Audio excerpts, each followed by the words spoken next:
তো বন্ধুরা, আমি এখন আছি গ্যালোডি ড্যাম।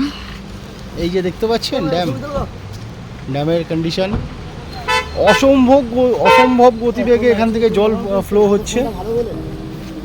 দেখুন ওই উপরে জলের লেয়ারটা দেখুন, দেখতে পাচ্ছেন জলের লেয়ার, আর নিচের লেয়ারটা দেখুন এই, আর ফ্লো বাপ রে বাপ।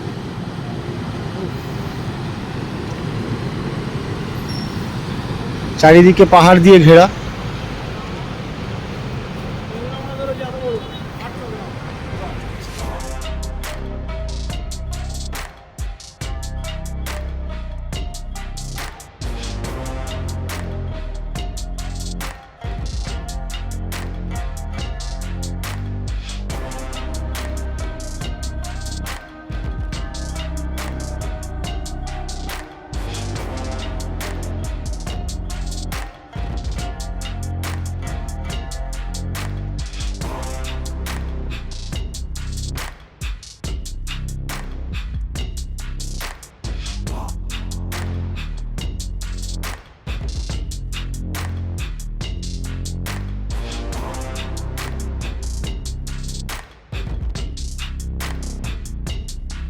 প্রিয় দর্শক, আমরা এখন চলে এসেছি রঙ্কিনী দেবীর মন্দির, ঝাড়খণ্ডের একটি অন্যতম বিখ্যাত মন্দির। ঝাড়খণ্ডের রঙ্কিনী দেবীর মন্দির দেখাচ্ছি আমি আপনাদেরকে।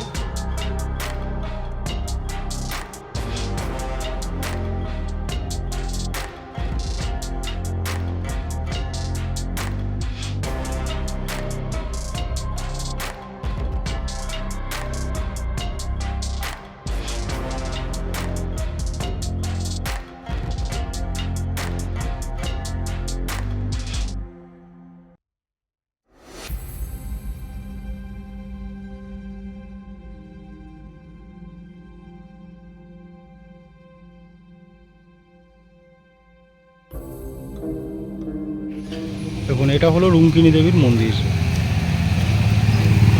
প্রায় 200 বছর আগে এখানে নরবলি হতো। মন্দির দেখুন আপনারা, ভিতরে দেখুন।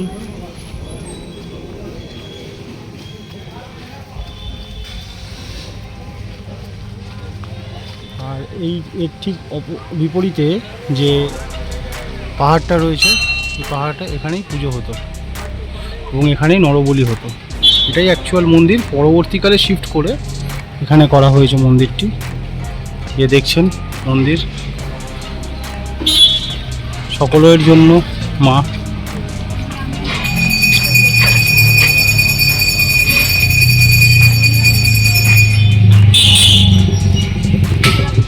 রঙ্কিনী দেবীর মন্দিরে রয়েছি, আর এটাকে বলা হয় লিভিং স্টোন, মানে জীবিত শিলা।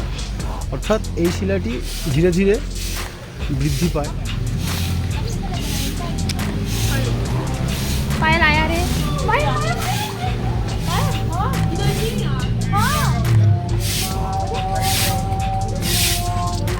এখন বর্তমানে এই পাথরেই পুজো হয়। এই পাথরটির কথাই বলা হচ্ছিল, চোখ এবং নাক আঁকা আছে।